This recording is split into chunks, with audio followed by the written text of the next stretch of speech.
I was very happy. I was a global chief architect, billion-dollar company, traveling around the world, very comfortable. I had no reason to take risk. I decided I'm going to volunteer for Aadhaar, and I got in touch with Nandan through multiple connections. I said I need to get in touch with him again, and I wrote a cold email to him and said, I want to see you.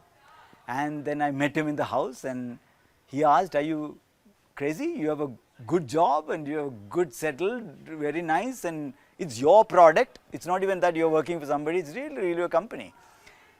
Why are you taking the risk of jumping into a project? He said, I have no idea how Delhi and this project will turn out. 6 months later, I may be back in Bangalore from Delhi. Are you okay taking this? I said, absolutely. In 1 week, I quit my job. No one gave.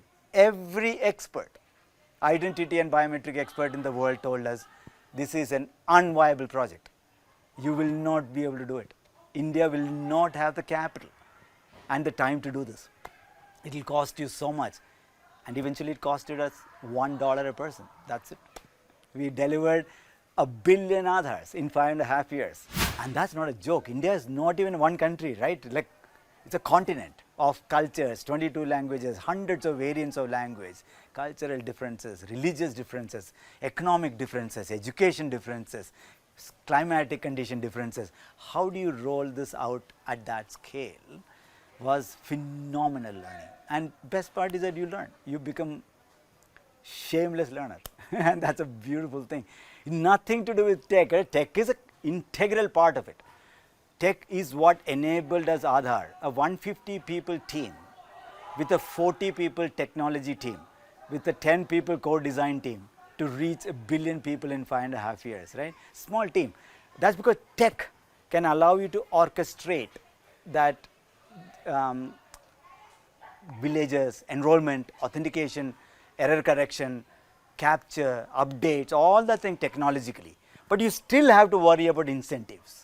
Still have to worry about why should people stand in line. I mean, by the way, Aadhaar doesn't even look good. Yeah. That nobody likes Aadhaar photo, first of all. And second, nobody, because everybody is, my father was disappointed. He said, this is a very bad looking plastic. I said, yes, because it's a digital ID. You are your identity. This is just a proxy. You can photocopy any number of times. That's not your ID. You are your ID, and you should be able to establish your identity, who you are, to any system, anywhere, anytime. And that is the power of Aadhaar that unleashed later. All those navigation tricks of telling RBI, for example, convincing them to say, you can use Aadhaar to do a no frill account, subsequently called Jandhan, later called Jandhan account. Everything is about sale. You are selling to the other party why they should use this product called Aadhaar. To the citizens, to the politicians, to the regulators, to the market players like ICICI Bank, HDFC Bank. I think that is the art you are learning. You are not necessarily learning only tech. I think if you are a technologist and only focus on tech, you are missing a big point. After that, we opened 625 million new bank accounts using Aadhaar. 60% or 65% is women. First time rural women, all bank accounts. So we saw this, the belief. I think this is what is interesting. Half of us in our life, we don't believe moonshots can happen. Because we don't take moonshots because we don't believe we can make it happen.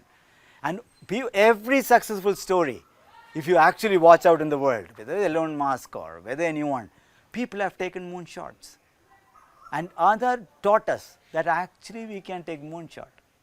And with a frugal, even without spending that much time, in a frugal way, we can actually change the society's face.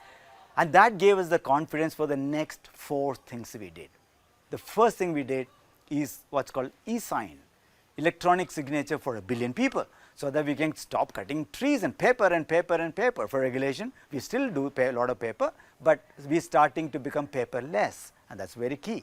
Second, we did DigiLocker. So I wrote that DigiLocker vision paper in 2014 September, I still remember.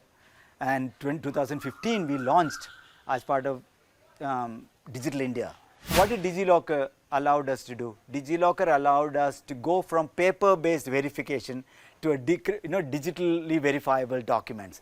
My license is digitally verifiable, my 10th grade certificate is digitally verifiable, my income proof, my caste certificate, everything that we walk around in polythene cover, Indians walk around, because this paper means a lot to people. It opens up opportunities to you.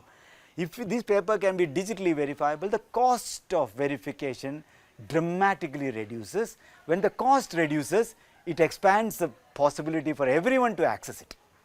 So we learned that through DigiLocker. That's the third one we did. After Aadhaar, is DigiLocker. In 2013, we did the first conversation in Bangalore, Dilip, Nandan and I, about a possibility. We didn't call it UPI. And the first presentation in 2014, the title of the presentation, which I wrote because I actually, because I made a PPT and then we were making a deck, I called it Unified Payment Interface, because technologically these three keywords made a lot of sense. First, we are unifying variety of type of payments into one rail. It's payment, of course, so unified payment, and it is only a interface. It was not an app. Apps will be built by market. PhonePe built an app, GPay built an app, WhatsApp built an app, right? Everybody can build an app. But so it was an interface. But I never realized somebody won't rebrand it. Like Aadhaar, we named it UID and all that thing. Later Aadhaar came up. No, I was hoping that somebody else will brand it. Nobody bothered to brand. So we kept calling UPI, UPI, UPI, UPI. Now everybody knows UPI. Nobody knows why that UPI. I still have the original deck that says UPI, right? And that 2014 we reimagined how merchant payments will shift.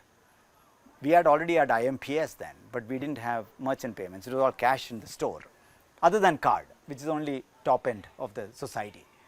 And all these things happened in the span of 3 years. If you are able to reuse building blocks and shared infrastructure to assemble your solution faster, then as an entrepreneur, you can go to market faster.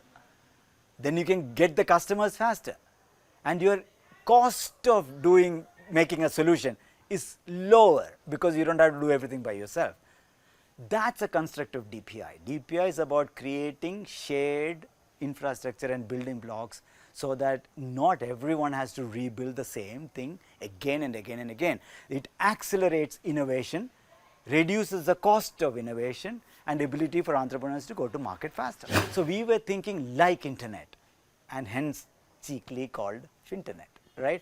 It is a internet of value exchange, not internet of content. Today we have an internet of content, but if you have to create an internet of value exchange, we have to imagine a universal infrastructure, and we thought if we could build that, 190 countries, 9 billion people or 8.5 billion people, 300 million businesses could accelerate their access to opportunities, business opportunities faster, and it is very important for global south to do it. So I think it is important that humanity invests in internet-like infrastructure again to allow economic value exchange between people and between businesses.